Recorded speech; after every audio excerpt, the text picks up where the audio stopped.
Bonjour à tous, bonjour à tous. Merci d'être venus si nombreux dans cet amphithéâtre pour cette table ronde consacrée à la place de l'Europe dans le nouvel ordre mondial ou le nouveau désordre mondial, pourrait-on dire, Chine, États-Unis, Russie. Donc quelle place pour l'Europe, Grande-Bretagne comprise, j'imagine. Évidemment, c'est une question essentielle, on le voit tous les jours. En ce moment, à propos de la guerre commerciale annoncée, qui est l'objet de nombreux rebondissements. Trump est un allié instable, protectionniste et interventionniste à la fois. Le président chinois Xi Jinping nous pose un défi stratégique et systémique, je dis nous aux Européens en tout cas. Et donc la grande question pour l'Europe, c'est est-ce que l'Europe peut s'affirmer ou est-ce qu'elle doit subir? Et là, on a des exemples concrets à venir, notamment lorsque l'on saura ce qui se passe pour la question des droits de douane, vous savez, qui sont négociés actuellement autour de 10% et non plus de 25%, mais néanmoins, c'est un degré franchi pour la taxation des produits européens qui sont exportés vers les États-Unis. Donc voilà, cette table ronde est très importante et je voudrais d'abord peut-être pour aborder le sujet et vous mettre dans l'ambiance, si j'ose dire, donner la parole à Christian Saint-Etienne qui va nous faire le plaisir et l'honneur de nous donner sa vision stratégique et économique, évidemment. Quelle place pour l'Europe? Christian, c'est à vous. Merci, bonjour à tous. Donc c'est une introduction en 2 minutes sur un sujet qui en mériterait un peu plus, mais les États-Unis sont engagés avec la Chine dans un conflit depuis une vingtaine d'années pour la domination mondiale. C'est un conflit à la fois géostratégique, économique et technologique, un conflit total. Les deux puissances ensemble, c'est 43% du PIB mondial et plus de 55% des dépenses militaires mondiales si on réévalue les dépenses militaires chinoises aux standards occidentaux. Donc on a deux géants qui se font face pour la domination mondiale et on a une Russie qui veut réaffirmer sa position et son rôle dans la géostratégie mondiale, notamment parce que les responsables russes connaissent parfaitement les réflexions menées aux États-Unis depuis très longtemps.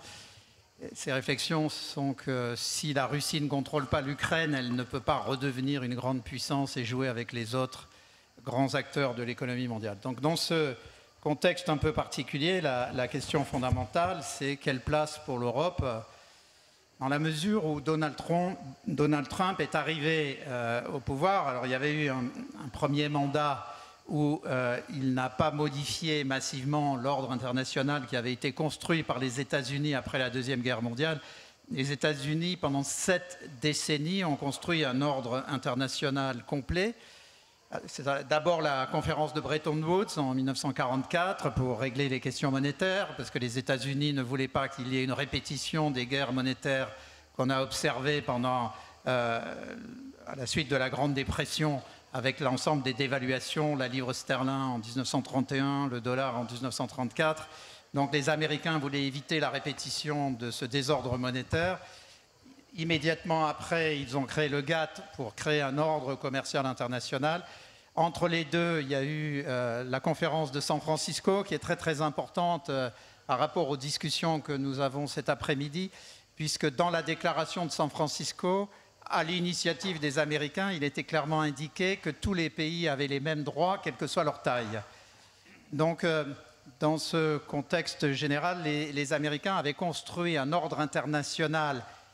Pas de naïveté ici qui servait leurs intérêts, mais c'était néanmoins un ordre international qui était ouvert, c'est-à-dire que aussi bien le Japon que l'Allemagne ont pu se reconstruire et exporter, et l'ensemble des pays d'Europe de l'Ouest et certains pays de l'ex-tiers-monde ont pu se développer, comme la Corée du Sud, ainsi de suite. Alors la grande question avec l'arrivée de Donald Trump, c'est qu'il opère un basculement. C'est-à-dire qu'il considère que ce rôle des États-Unis comme créateur de l'ordre international est en fait une charge pour les États-Unis. Il souhaite plutôt adopter ce qu'en Europe on appelle un modèle impérial, c'est-à-dire que les États-Unis, en contradiction avec la charte de San Francisco et l'article que je rappelais, les États-Unis affirment leur puissance, notamment vis-à-vis des petits. Et on voit d'ailleurs que les Américains frappent lourdement leurs propres alliés, parfois plus que leurs adversaires comme la Russie dans la guerre commerciale. Donc dans ce contexte où l'Europe ne bénéficie plus de ce qu'elle imaginait être la protection des États-Unis, où elle se retrouve avec des États-Unis qui, au lieu d'être protecteurs du point de vue européen, apparaissent actuellement, peut-être pas durablement, comme un pays agresseur, sachant que la Chine mène une politique expansionniste extrêmement déterminée, notamment dans le domaine industriel. Je rappelle que la Chine, c'est 31% de la production manufacturière mondiale, mais Xi Jinping, très récemment, alors qu'on pourrait imaginer que la Chine réduise son poids dans l'industrie mondiale, Xi Jinping a fixé un objectif que la Chine passe à 35% de la production industrielle mondiale à l'horizon 2030, c'est-à-dire demain matin. Donc, comment l'Europe peut-elle retrouver son équilibre politique, géostratégique? Comment peut-elle se réorganiser dans un contexte où elle était au fond le meilleur élève de l'ordre international construit par les États-Unis, et elle se retrouve dans une position de pays, d'ensemble de pays absolument contestés, à la fois chacun d'entre eux et l'ensemble même, puisque, et je termine, Donald Trump a dit à plusieurs reprises, à la fois au cours de la campagne électorale, mais une fois même élu président, qu'il voulait la fin de l'Union européenne en tant que telle. Voilà, Ulysse, le contexte dans lequel nous opérons. Merci, merci Christian. On peut l'applaudir, n'est-ce pas? C'est intéressant. Le débat est posé et nous avons un panel d'experts de haut niveau qui viennent d'Europe, des États-Unis et de Grande-Bretagne et de France, évidemment, que je vous présente maintenant. D'abord, Creon Butler, qui est le directeur de Chatham House à Londres. Vous connaissez, c'est un think tank très prestigieux. En anglais, Global Economy and Finance Programme. Bonjour Creon. On l'applaudit? À côté de lui, Jacques Pomereau, qui est le président directeur général de Inetum. Jacques, bonjour. À sa droite, Aurore Lalucq, qui est députée européenne, qui est la présidente de la Commission des Affaires économiques du Parlement européen. Elle appartient au groupe social-démocrate SPD. À côté, Sabine Dandiguian, qui est managing director, directrice générale du fonds d'investissement dans l'innovation thérapeutique GETO. On l'applaudit aussi. Et enfin, notre ami américain qui arrive donc des États-Unis, Kim Rule, du Conseil économique de la Maison-Blanche. Il arrive de Washington depuis février 2025. Il est conseiller de la Maison-Blanche pour les affaires économiques, conseiller notamment des ministres qui s'occupent de la question douanière et des tarifs. On l'applaudit également. Alors, Creon Butler, peut-être vous avez la parole en premier. Quelle est votre vision et votre réponse à ce défi qui a été présenté par Christian Saint-Etienne? Well, thank you very much. First of all, Tout d'abord, merci. Je pense que je vais parler anglais. Je suis désolé de ne pas parler français. Et je tiens à remercier le Cercle des économistes de m'avoir invité aujourd'hui. Alors, je voudrais évoquer 3 points dans le cadre de mes 3 minutes qui me sont accordées. Tout d'abord, l'ampleur des chocs. Le système économique mondial, depuis le début de l'année, a été un peu chamboulé. 5 choses. Vous avez tout d'abord les barrières douanières. Nous ne savons pas où nous allons en finir avec les droits de douane, peut-être 10, 15, 20%. Alors, bien sûr, le taux moyen est de 2,5%, était de 2,5% l'année passée. Le gouvernement américain ne suit pas les règles de l'OMC et a ignoré 20 accords économiques bilatéraux. S'agissant du dollar et du système financier, vous avez la dette publique qui est de 3 000 milliards. Vous avez le président américain qui pense au rôle du président de la Réserve fédérale américaine. Et puis vous avez les biens publics. Et bien sûr, les États-Unis se sont démarqués de la santé publique, de la réduction de la pauvreté et des programmes d'aide. Et puis il y a un autre aspect des choses qui n'est pas évoqué. Le gouvernement américain nous a dit qu'il n'allait pas mettre en place la loi sur les pratiques, il n'appliquerait pas les lois sur la transparence de la propriété. Puis vous avez beaucoup d'évolutions au sein des États-Unis qui mettent à mal les gouvernements dans le monde entier. Et puis enfin, vous avez la question de la sécurité. La question de la sécurité a un impact majeur économique. C'est un choc énorme. Au Royaume-Uni, il y a un sens de déni quant à ce choc, quant à l'ampleur du changement. Ce n'est pas quelque chose que je n'observe en France et en Europe, mais en tout cas, comment on va gérer tout cela? Alors, bien sûr, on ne peut pas revenir en arrière. Alors, bien sûr, il y aura des changements, il y aura peut-être des mutations, peut-être que les Américains seront beaucoup plus amicaux avec le système mondial, mais en fait, on ne reviendra pas en arrière. Et puis, en réalité, il faut regarder la situation internationale. Le concept international, un cadre international en quelque sorte. Alors notamment vous avez les États-Unis, vous avez la Chine et les débats se concentrent. Alors si ce n'est pas les États-Unis, si ce ne sont pas les États-Unis, ce sera la Chine. Alors, il y a un autre pôle économique, c'est l'Europe, parce que le bloc commercial qui vient après les États-Unis, c'est l'Europe, le plus grand exportateur de biens et de services.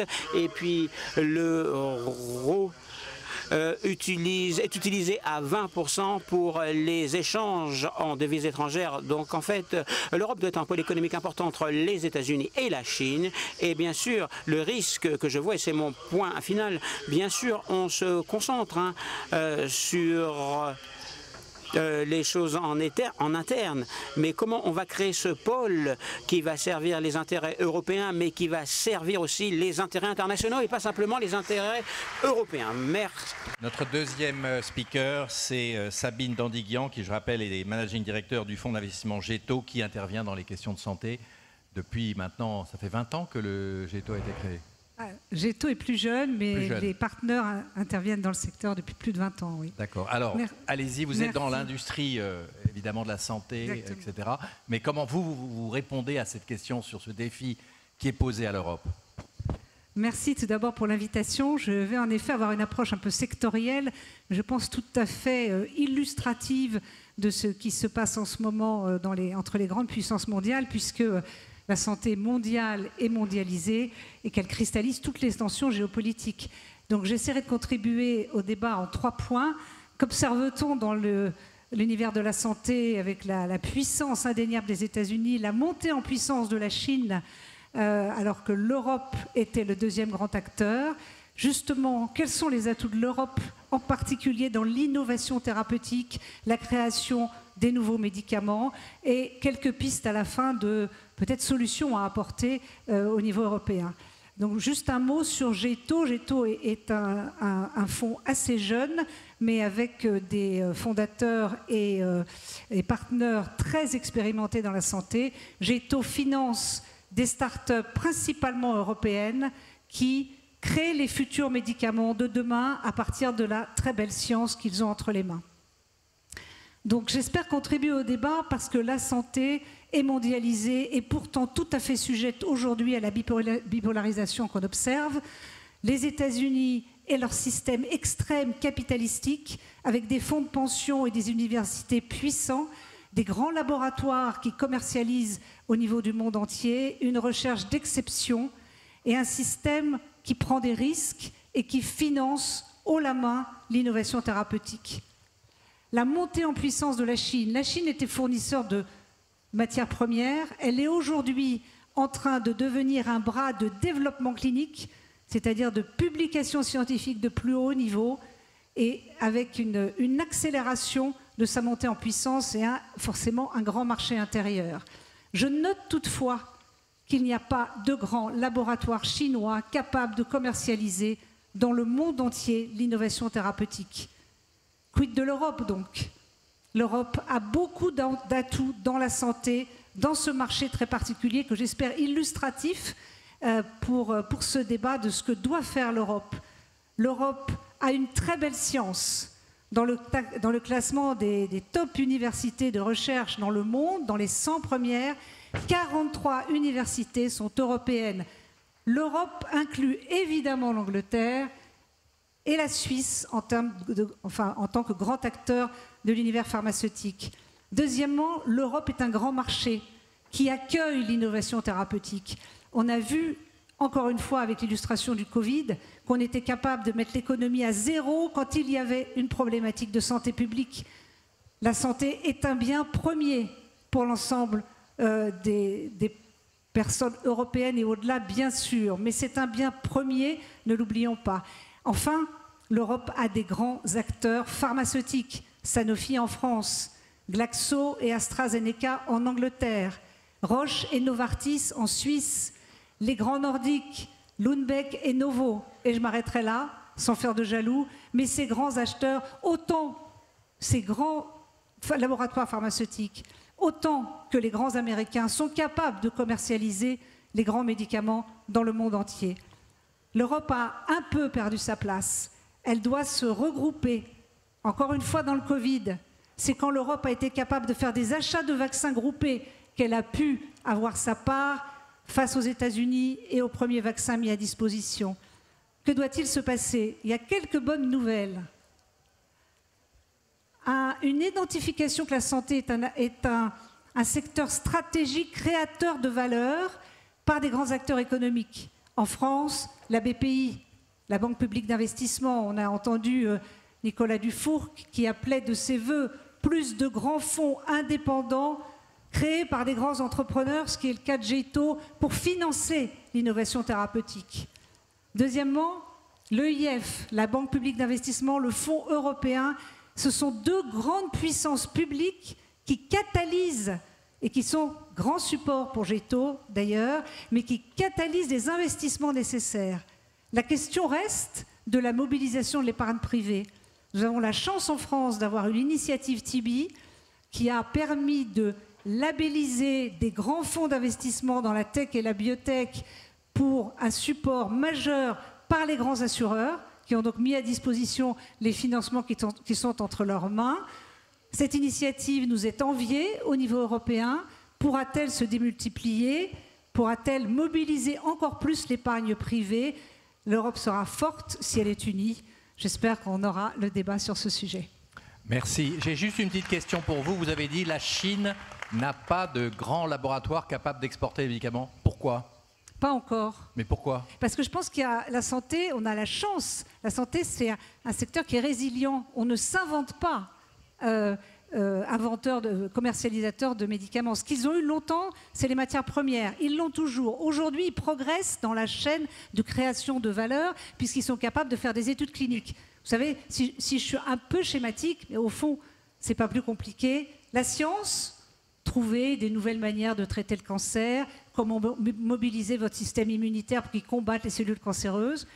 De là, transformer en un vrai médicament. C'est là qu'est positionné Géto et c'est là que la Chine monte en puissance. Vous ne pouvez pas dire aujourd'hui j'ai traité le cancer.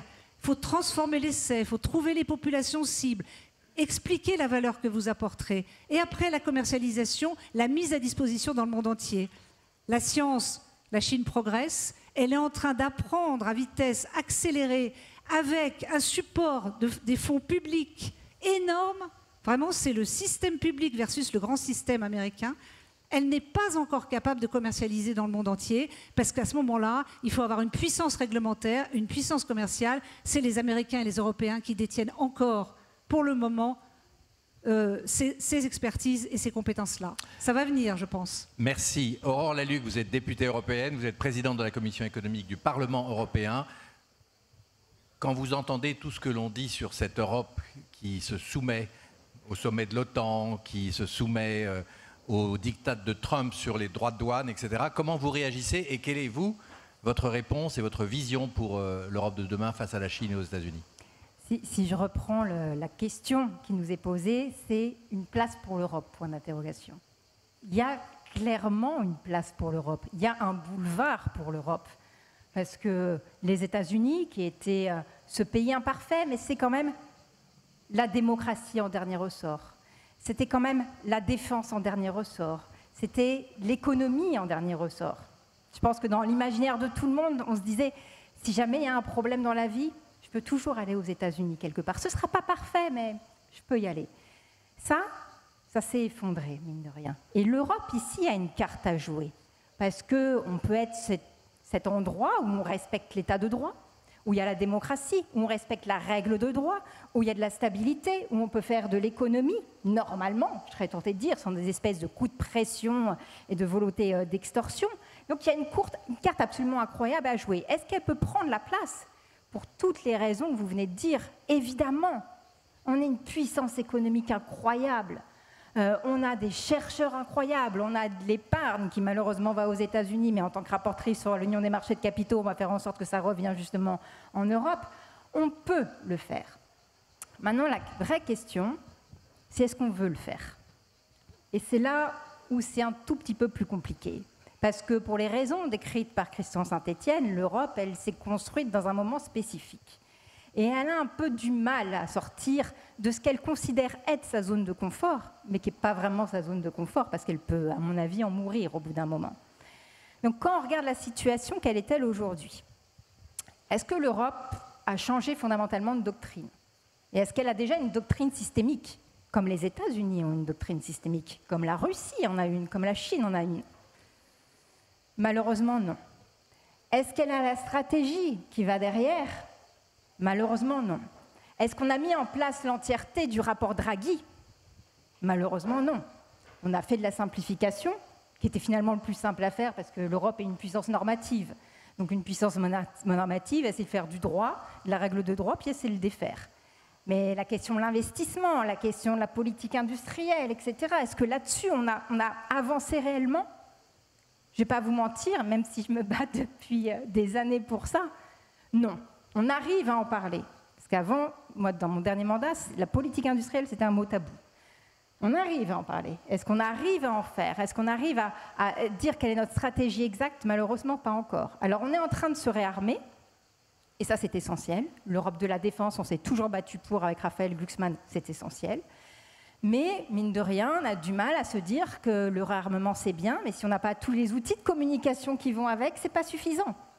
Et que pour l'instant, dans toutes nos infrastructures, mais que ce soit même les infrastructures financières, Visa, Mastercard, enfin, je veux dire, on n'a pas de moyens de paiement européens aujourd'hui, il faut quand même le savoir. Tout est aux États-Unis, toutes nos données sont aux États-Unis aussi aujourd'hui.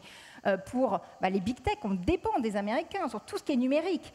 Et par ailleurs, c'est là où on est très faible, parce que nos démocraties peuvent être attaquées à travers ce genre de choses, par ailleurs. Là-dessus, est-ce qu'on a avancé? Pas encore. Et c'est là où il va falloir, est-ce que les États membres aussi sont un peu moins égoïstes qu'avant? Pas encore non plus. C'est-à-dire qu'on voit bien qu'on veut tous avancer vers l'union des marchés de capitaux, vers ceci, vers cela, mais à la fin des fins, quand on est dans la salle des négociations, et je préside tout le temps les négociations, eh ben, l'Allemagne va défendre ce qu'elle veut, la France va défendre ce qu'elle veut, l'Italie, et on va avoir du mal à faire du compromis. Et on est chacun accroché à notre petite part de gâteau, au lieu de se dire que ce serait peut-être mieux de la lâcher pour pouvoir construire un beaucoup plus gros gâteau en commun.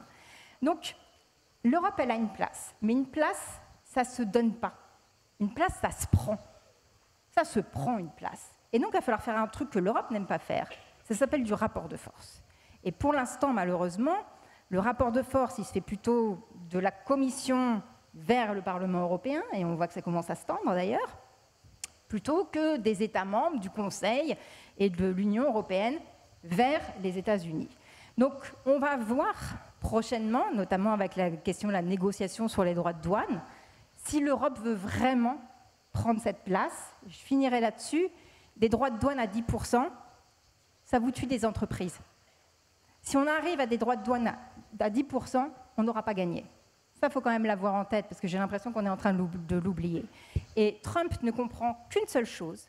Ce n'est pas quelqu'un de transactionnel pour moi, c'est quelqu'un d'extorsionniste. Il ne comprend qu'une seule chose, c'est le rapport de force. Et maintenant, si l'Europe elle veut sa place, eh bien, en fait, elle doit accepter de se battre pour sa place, de se battre pour les Européens et de prendre sa place parce que personne ne lui donnera.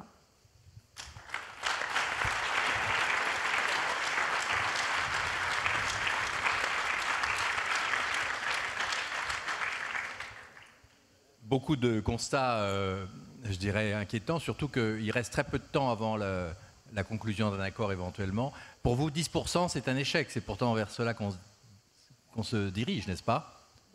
Donc, Si vous demandez à certains- l'Europe, sur cette guerre commerciale, elle va être obligée de se soumettre. Elle n'est pas obligée.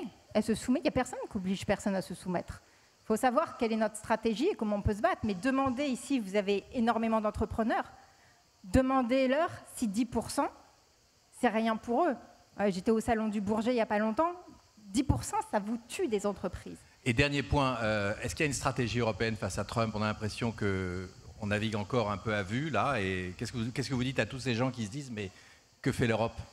L'Europe, elle est au travail, 24 heures sur 24, j'en suis témoin. Oui, mais face à Trump... Mais face à Trump, il n'y a pas que l'Europe, il y a les États membres aussi derrière. Parce que par exemple, quand vous vous dites, allez, tout le monde dit, tous les ministres disent la plupart du temps, allez, il faut être dur face à Trump, il faut aller aux négociations, etc. Oui, mais alors par contre, on ne touche pas aux services financiers. Oui, mais alors par contre ceci. Oui, mais alors par contre l'huile d'olive. Oui, mais alors... En fait, les États membres derrière ont quand même extrêmement peur de ce que ça peut donner pour eux. La seule chose pour l'instant qui est positive, c'est que Trump n'a pas réussi à nous diviser. Merci. C'est ce qu'il cherchait à faire. C'est pas gagné quand même, on n'est pas sorti de l'auberge. Hein. Je me tourne maintenant vers Jacques Pomereau, qui est le président directeur général du groupe Inetum. Est-ce que vous pouvez nous dire deux mots peut-être de votre groupe qui n'est pas encore extrêmement connu du grand public? Absolument. Inetum, c'est une entreprise de services informatiques de 28 000 consultants dans 19 pays, une entreprise française. Notre métier, c'est d'installer des technologies dans les entreprises, dans les administrations et les faire fonctionner. Alors, votre vision à vous, justement, d'entrepreneur, vous avez cette vision globale, 28 000 personnes. Je vais absolument... Qu'est-ce que vous répondez à la question posée? Je vais prendre un angle technologique, évidemment, pour cette question, en disant que la place de l'Europe, comme vous l'avez dit, Madame Laluc, dépend de sa puissance. La puissance, c'est un concept, un terme qu'on nous a appris depuis 60 ans à ne pas trop valoriser. Parce que la dernière fois qu'on l'a eu, on a fait des bêtises avec. La puissance, c'est essentiel. La puissance, ça vient en particulier de la création de richesse qu'on a. Parce que cette création de richesse, cet argent, permet d'acheter des armes, permet de négocier, permet d'avoir une crédibilité et une force. Et comme le rapport Draghi le montrait, une partie de la puissance européenne dépend de la technologie. Ça explique une partie de notre retard, notre décalage de richesse par habitant, c'est notre décalage technologique. Donc sur ce sujet que je connais, je vais faire 3 constats et 3 propositions. Le premier constat, c'est que le marché européen est très fragmenté. Que ce soit des normes, que ce soit des façons de travailler, ça coûte quasiment le même effort pour une start-up française de se lancer en Allemagne que de se lancer aux États-Unis. On a en plus une certaine préférence souveraine pour chacun de nos pays. Si demain, à la place de ça, vous aviez en Europe un marché comme le marché américain, unifié, on estime que ça serait 35% de croissance pour les PME européennes de plus. Et aujourd'hui, ça n'est pas le cas. Donc, qu'est-ce qui se passe? On a une fuite des talents et on a une fuite des entreprises. Je vous prends l'exemple des licornes. Il y a 30% des licornes qui ont été créées en Europe depuis 2008 qui sont parties. Elles sont parties parce qu'elles ont été aspirées par un retour sur capitaux et un accès à un marché plus grand et plus facile. Donc une proposition là-dessus, c'est ce qu'on appelle le 28e État, de se dire puisque c'est trop compliqué de se mettre d'accord, créons un État virtuel en Europe, le 28e, dans lequel les entreprises pourront s'immatriculer et elles seront soumises à un seul jeu de régulation, de normes, de droit social, de fiscalité, valable sur toute l'Europe. C'est une façon de créer un État unique européen pour la technologie.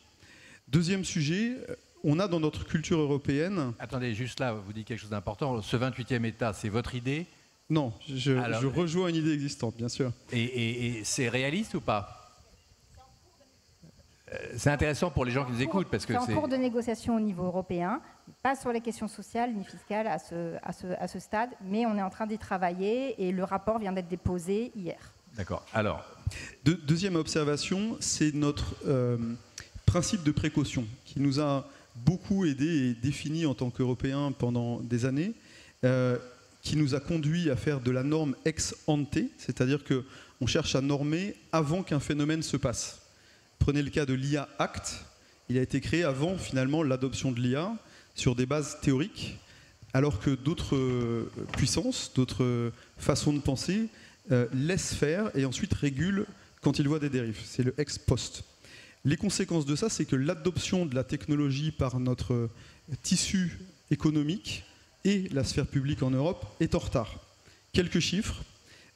Les technologies de cloud, donc c'est-à-dire mettre ces données dans des serveurs décentralisés, quels qu'ils soient, qui est une technologie qui a plus de 15 ans.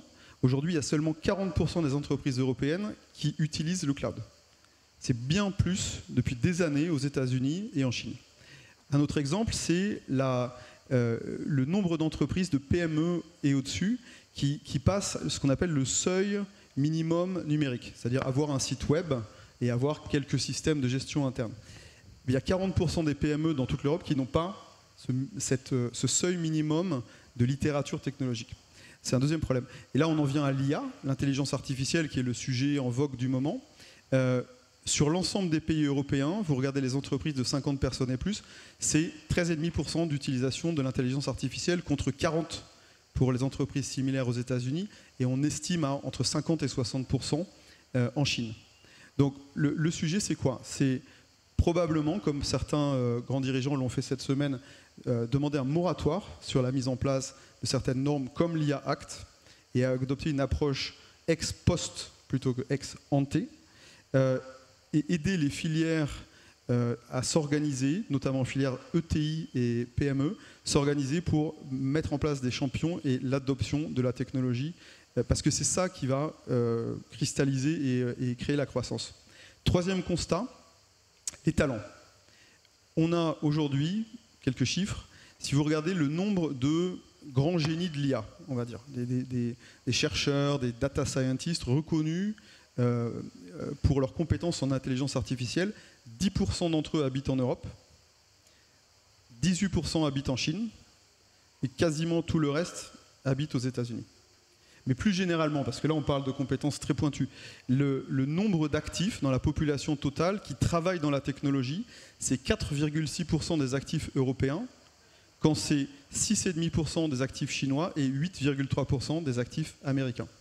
Donc on a un vrai sujet d'encouragement et d'orientation des talents et de reconversion dans les filières technologiques. Et ça ne veut pas forcément dire être informaticien ou codeur. C'est bien plus large la technologie, mais c'est un signe, on va dire un symptôme du fait du manque de moyens, de priorités alloués aux bons endroits, et c'est essentiel. Et on peut le faire. J'en veux pour preuve des pays comme Singapour qui enseignent dès la petite école les sciences de l'ingénieur, et en conséquence on a autant de femmes que d'hommes dans la tech, puisqu'on a appris ça dès 5-6 ans que je suis une petite fille, j'ai tout à fait ma place à coder et à développer, à faire de la robotique. Mais la Pologne, plus près de nous, qui a mis en place il y a des années une stratégie de développement des talents dans la data. Aujourd'hui, il y a 500 000 ingénieurs en Pologne qui sont extrêmement reconnus pour leurs compétences dans le domaine de la data qui est critique aujourd'hui. Plusieurs d'entre eux, d'ailleurs, ont des postes clés chez OpenAI, une des startups massives de l'IA. Et donc, il faut absolument penser au talent. Et ça passe par donc un système éducatif tout au long de la vie qui met vraiment l'accent et qui encourage la tech. Et deuxièmement, une stabilité fiscale, puisque ces talents cherchent avant tout à bien vivre et donc à pouvoir prédire leurs revenus s'ils travaillent dans la tech en Europe. Merci beaucoup, très intéressant aussi. Last but not least, Dernier point le moindre. on a sans doute envie de réagir à ce qui a été dit. Je rappelle que vous avez en face de vous Kim Ruhl, qui est l'un des membres du Conseil économique de la Maison-Blanche. C'est l'un des conseillers des ministres qui font la politique américaine en matière économique. Et on attend évidemment avec beaucoup d'impatience son regard sur cette question posée. C'est à vous, Kim. Okay, thank you. Merci beaucoup. Merci beaucoup aux organisateurs de m'avoir invité. Je suis très heureux d'être là. J'ai une déclaration très simple à vous présenter. Les États-Unis veulent une Europe forte. Les États-Unis veulent une alliance transatlantique forte. Les États-Unis et l'Europe ont des objectifs communs. Des chaînes d'approvisionnement sécurisées, de l'électricité sécurisée, la sécurité nationale et internationale. Nous sommes défiés par des concurrents qui n'ont pas ces valeurs partagées. C'est peut-être un constat commun à partager. Mais une politique statique n'est pas une bonne réponse à un monde en évolution. Notre monde évolue bien. On ne vit pas les années 60, les années 70. On ne vit même plus les années 90. Notre monde économique s'est déséquilibré. Les États-Unis ont joué le rôle d'amortisseur qui absorbe tout le surplus de capacité des économies non marchandes, non libérales. Et la présidente a mis en œuvre des actions fortes pour rééquilibrer cette économie. Et cela fonctionne. On cherche à rééquilibrer l'économie mondiale pour assurer que les États-Unis ont la capacité de produire les biens nécessaires pour se protéger, pour protéger ses alliés et pour protéger le système de commerce international. Les États-Unis ont montré qu'ils ont la volonté de se faire. À court terme, certaines politiques vont générer de la volatilité, un peu d'incertitude, et on est mal à l'aise avec cela. Le changement ne nous met pas à l'aise, mais le changement représente également une opportunité, je dirais aussi pour l'Europe. Il ne faut pas nous focaliser sur le court terme. Nous attendons un avenir avec des États-Unis plus forts et une Europe plus forte. Pour y arriver, les États-Unis et l'Europe doivent travailler ensemble sur les politiques géoéconomiques. Quand les États-Unis sont forts et l'Europe est forte et que nous pouvons reconstruire une relation transatlantique durable et pérenne, au fur et à mesure que l'Europe se pose la question de sa place dans le monde, nous avons entendu beaucoup d'intervenants dire ce que doit faire l'Europe en interne. Nous aimerions voir une Europe qui se regarde, qui se renforce et qui devient un contrepoids avec les États-Unis face aux deux autres pays qui sont nommés dans cette table ronde, la Chine et la Russie. Nous sommes ici avec vous et nous sommes ici pour dialoguer avec vous. Alors, est-ce que d'abord il y a des réactions, peut-être vous en premier, notre ami de Chatham House, est-ce que vous avez une petite réaction? Est-ce que l'Europe doit choisir entre la Chine et les États-Unis ou est-ce qu'il y a une troisième voie? Et qu'est-ce que vous dites à tout ce que vous avez entendu sur ce panel? La première chose que je dirais, c'est que j'espère que Kim a raison, mais un certain nombre de déclarations de la part du président ne sont pas cohérentes par rapport à ce que dit Kim. Le président des États-Unis a menacé non seulement le territoire souverain du Canada, mais également le Groenland, qui est un territoire souverain du Danemark. Ce n'est pas des choses à faire en relation avec des pays avec lesquels on veut développer une relation à long terme. Est-ce que je peux susciter une réaction? Ce n'est pas une question purement économique, mais j'aimerais vous entendre à ce sujet. Écoutez bien, les États-Unis et l'OTAN se sont mis d'accord sur 5% du PIB afin de renforcer l'alliance transatlantique. Cela n'aurait pas pu se passer sans la pression des États-Unis.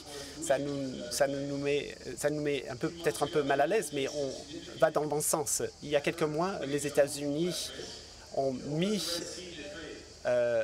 ses militaires en péril pour ouvrir la mer Rouge. Ce n'est pas un itinéraire commercial pour les États-Unis, c'est important pour l'Europe. Les États-Unis ont fait cela, les États-Unis se tiennent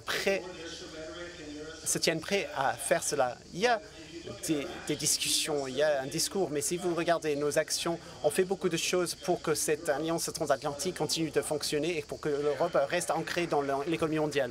Priam, une réaction. C'est un débat. Les paroles sont également importantes.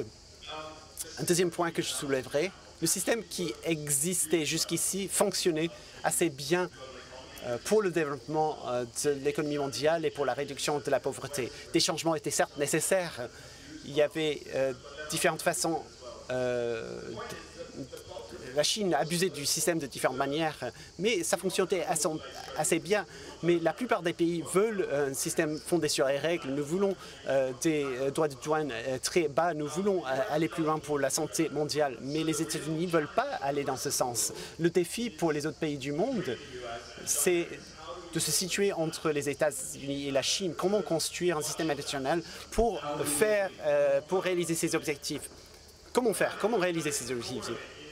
Au cœur de la question, il faut construire l'Europe. L'Europe est le seul bloc économique détenteur de ses valeurs. La Chine ne souscrit pas à ces valeurs, les États-Unis non plus. C'est à l'Europe de travailler avec d'autres économies, des économies émergentes et d'autres pays avancés. Entre l'Union européenne et le Royaume-Uni, on peut aller beaucoup plus loin si on travaille ensemble plutôt que de travailler séparément. Et c'est ce qui m'inquiète aujourd'hui. Et comme je l'ai dit au début, on ne fait pas suffisamment d'efforts pour préserver les aspects du système international dont nous avons tous besoin à l'avenir, même si ni les États-Unis ni la Chine sont prêts à fournir les efforts nécessaires. On peut faire face aux deux géants si elle est désunie. Et on le voit souvent sur des dossiers très importants comme la défense, les droits de douane, etc. Là, je pose la question donc à la députée européenne, présidente de la Commission. Est-ce que l'Europe peut finalement affirmer sa voix tant qu'elle ne sera pas unie? Et est-ce que vous croyez à cette union possible ou est-ce que est-ce que l'on risque pas d'avoir un éclatement de l'Europe face à ces désunions et des camps qui se figent à l'intérieur même de l'Union européenne? C'était une partie du pari de Donald Trump de nous désunir. Et ça n'a pour l'instant pas fonctionné. Ça, c'est le côté positif de l'affaire. Après, juste une petite réaction sur ce que j'ai entendu sur le côté on veut une Europe forte, etc. etc. Je suis désolée. Je sais pas je suis très étonnée de cette façon de parler. En amour, j'appellerais ça une relation tout à fait toxique. Parce que quand on respecte son partenaire, on ne lui impose pas des droits de douane de cette façon, de manière unilatérale, en lui mettant des coups de pression de ce type. On parle différemment. Oui, mais on est face à cette réalité-là, donc comment on en sort? Je réponds à ce qui a été dit. On parle différemment à ses partenaires. Parce que la façon dont une partie des diplomates américains parlent à certaines personnes est profondément inadmissible. Donc on va remettre un peu les choses en l'ordre. Merci. Alors. Donc ensuite. La réponse de Kim. Ensuite. Attendez, laissez-le répondre. Je reviens vers vous après. Ah. Please. Allez-y. Si vous voulez simplement répondre. Yes, I would. Oui, j'aimerais bien répondre. Les actions des États-Unis ne se sont pas produites dans le vide. Il s'agit d'une réponse à des choses qui se sont produites dans le monde, y compris en Europe. Si je peux vous donner un exemple, la taxe sur les services numériques qui est conçue pour frapper uniquement les entreprises américaines, les Google, les Microsoft, les Amazon, qui vendent des produits en Europe, qui payent déjà la TVA. Cette taxe est utilisée pour financer les gouvernements européens. In terms of the style of discourse, the MEP was just talking about the way one should talk to one's allies. Should one impose things or negotiate? It's a bit of a. Le style est brutal. The way Donald Trump speaks to the European. La façon de parler de Donald Trump aux Européens, il ne négocie pas, il impose sa volonté. The president speaks for. Je ne peux pas parler pour le président, il parle pour lui-même. Comprenez-vous la frustration des Européens? Je comprends la frustration des Européens, je comprends la frustration des Américains aussi. Brutal, c'est quelque chose d'autre. Donc, il faut quand même remettre les choses à leur place. Ça, c'est le premier truc. Ensuite, sur la question du DSA, DMA et toutes nos règles. Guess what? Oui, en fait, on a des règles. On n'est pas une colonie des États-Unis, en fait. On n'a pas les mêmes règles que vous. Eh bien, il va falloir que vous l'acceptiez. Que vous les aimiez ou non, ces règles, nous sommes une union où nous avons décidé de protéger nos citoyens de certaines choses. Et il n'y a que eux qui pourront décider si ces règles sont les bonnes ou pas, à travers ce qu'on appelle des élections. Jacques Pomereau, je me tourne vers vous parce que vous n'êtes pas dans le vif du débat. Comment vous vivez ce débat-là? C'est-à-dire, vous comprenez la réaction de Donald Trump et celle de Kim? Absolument. Une grande partie de mon métier, c'est de négocier des deals, moi aussi. Donc, je comprends les tactiques, je comprends les différents styles de négociation et les finalités à court terme, à long terme. Dans le sujet en ce moment, par exemple, je reviens à un angle technologique, c'est la souveraineté. Faut-il privilégier des solutions souveraines? Quelles sont les implications? Les chiffres aujourd'hui montrent que ça n'est pas une priorité, en tout cas de ce que j'observe sur les différents pays européens, pour les clients, publics comme privés. On voit dans le développement du marché numérique qu'une grosse partie des investissements reste captée par les GAFAM pour des raisons de taille, de qualité de produit, de prix. Et donc le métier que l'on a, c'est de conseiller nos clients sur comment sécuriser d'un point de vue technique leur infrastructure, leur informatique, et se prémunir contre les attaques cyber. Vous avez entendu tout à l'heure, on a dit que Visa, par exemple, les données sont toutes aux États-Unis. Absolument. Qu'est-ce que vous en pensez? Visa, si vous avez Instagram, si vous avez WhatsApp, si vous avez données, TikTok, etc. Voilà, c'est un état de fait. Donc le point, c'est de se dire, quand vous êtes une entreprise notamment, est-ce que j'ai les conditions nécessaires pour opérer de façon sécurisée? Il faut quand même garder en tête la cybersécurité. Là, parlons de risques réels. Parce que oui, peut-être qu'un jour on me coupera mon accès Microsoft, ça c'est de la théorie. La réalité, c'est une entreprise sur 8 a subi une cyberattaque en France cette année. C'est 15 milliards d'euros de coûts pour les entreprises françaises. Si cyberattaqueur était une nation, ce serait la 3e économie mondiale. Et ça vient des pays qui sont là, mais de plein d'autres. Ça vient de groupes criminels, ça vient de plein de choses. Et ça, c'est un risque réel. Donc, restons, je pense, dans le concret plutôt que de s'imaginer des scénarios théoriques. Avant de donner la parole à Christian Saint-Etienne qui va nous éclairer sur ce qu'il a entendu et ce qu'il en pense, juste un mot sur la santé. Je reviens vers vous, Sabine. Vous disiez tout à l'heure, vous notiez la puissance de l'innovation américaine dans la santé, la puissance de l'industrie pharmaceutique. En même temps, on voit que Trump prend des décisions majeures sur les coupes budgétaires, notamment en matière de... Est-ce que ça va, à votre avis, affecter cette capacité d'innovation et de puissance américaine dans ce domaine, à votre avis? Merci. Je voudrais juste... Je ne peux que comprendre l'agacement et la tension, est absolument légitime. La santé est un exemple où il va falloir bouger mondial et plus... Peut-être que ce qui se passe aux États-Unis, avec cette primauté donnée au peuple américain, est une chance pour l'Europe de confirmer sa puissance et de bâtir sur ses forces. Et la santé est forte en Europe. Donc oui, aux États-Unis, il y a des grands groupes pharmaceutiques, il y a des très grands groupes pharmaceutiques en Europe, il y a de la très belle science, et il y a des financements possibles, insuffisants, mais... Mais ces grands groupes pharmaceutiques vont être taxés par les nouvelles normes de tarifs qui sont imposées par les États-Unis. Attendons la mise en œuvre de tous ces discours. Ce qui est certain, c'est que les coupes auprès des universités américaines peuvent mettre à risque certaines avancées de la recherche, c'est ce que les grands groupes disent. Ça, c'est sûr. Et je crois que le président Trump a un sens réaliste plus important qu'on ne croit et qui ne mettra pas en péril l'économie. Parce que quand on dit les grands groupes sont puissants, ils ramènent aussi beaucoup d'argent aux États-Unis et à l'économie américaine. Donc les grands groupes pharmaceutiques contribuent énormément à l'économie américaine. Alors beaucoup de discussions sont en cours, les tarifs, les prix des médicaments, des déclarations très fortes. Attendons la mise en œuvre. Peut-être encore une fois, moi j'ai un esprit extrêmement positif et j'entends l'agacement, bien sûr. Est-ce une chance pour l'Europe? L'Europe doit bâtir sur ses fondamentaux puissants, la défense, la santé, la technologie. Nous avons des chercheurs, des technologies en avance, transformons-les en applications, en grands médicaments commercialisés par nos grands groupes pharmaceutiques européens.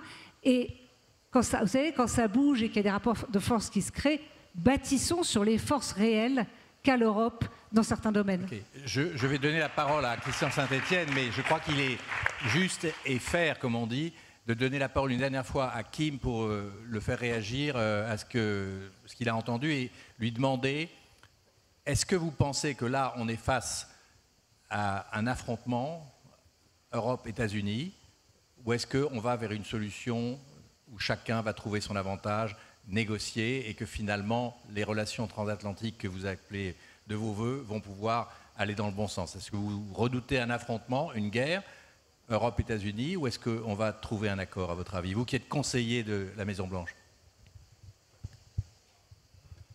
I'm not a fortune teller. Je ne suis pas devin, je n'ai pas la boule de cristal. Mais je vais revenir à ce que je l'ai dit en ouverture. Les États-Unis et l'Europe partagent des valeurs communes et sont confrontés à des problèmes communs. Et les États-Unis cherchent à remédier à ces problèmes, peut-être avec une autre approche que celle adoptée par l'Europe. Mais dans la mesure où personne n'y travaille, l'Europe a sa propre façon de travailler. J'étais à Paris et je voyais un véhicule électrique chinois. Ces véhicules représentent des milliers d'euros de subventions, de financement public. Ce véhicule, on ne peut pas le concurrencer. Est-ce que vous allez demander à vos entreprises d'être en concurrence non seulement avec une entreprise, mais avec les ressources du gouvernement chinois? Peut-être pas, mais le gouvernement des États-Unis met en œuvre des actions afin de remédier à ces problèmes. J'espère que l'Europe fera de la même sorte et nous allons continuer de travailler ensemble pour résoudre ces problèmes globaux. Pour conclure cette table ronde.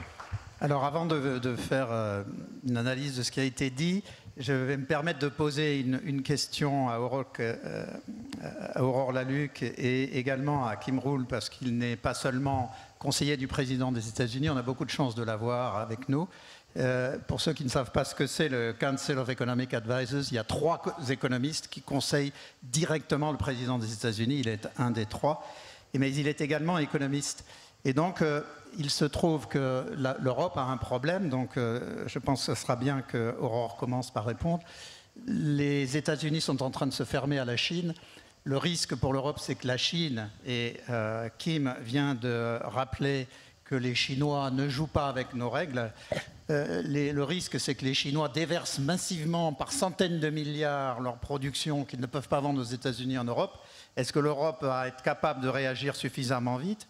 Et qu'est-ce que Kim pense en tant qu'économiste de ce qu'il va arriver à l'Europe dans ce domaine? Aurore Lalucq, 1 minute de réponse. Je suis tout à fait d'accord avec vous. C'est un point sur lequel moi j'ai alerté dès mon début de mandat, c'est-à-dire qu'à partir du moment où on savait que Donald Trump allait être élu, qu'on savait ce qu'il allait faire, il fallait commencer à se préparer par rapport à ça, justement. Et que la question de la simplification, qui est très à la mode aujourd'hui, vous pouvez supprimer la CSRD, la CS3D et tous ces textes, ça ne vous protège pas du marché chinois et de la stratégie chinoise, dont je vous rappelle, 2050, objectif, c'est quand même la mise au pas de l'économie européenne. Donc c'est ce que je disais tout à l'heure. Là-dessus, l'Europe doit se réveiller, avoir une stratégie industrielle et faire quelque chose qu'elle n'aime pas faire. Ça s'appelle un peu de protectionnisme. Mais il va falloir en fait être agressif. C'est terrible. Hein. Vous pensez que la Commission va être capable de le mettre en œuvre? Eh bien, ça va dépendre de nous tous. On est quelques-uns à se battre matin, midi et soir là-dessus, mais ce n'est pas dans l'ADN de la construction de l'européenne, comme vous le savez, parce que l'Europe s'est construite à un moment d'approfondissement de la mondialisation. Et donc, même face à l'Inflation Reduction Act, qui était pour moi une très bonne idée, qu'on aurait dû faire, on n'a pas réussi à réagir correctement. Donc, il faut que l'Europe se fasse violence, sinon c'est les autres pays qui vont nous faire violence et ça va faire très très mal. Et Kim, êtes-vous inquiet de ce que l'Europe devienne une colonie industrielle de la Chine? I wouldn't put it that way. C'est pas comme ça que je le dirais, non.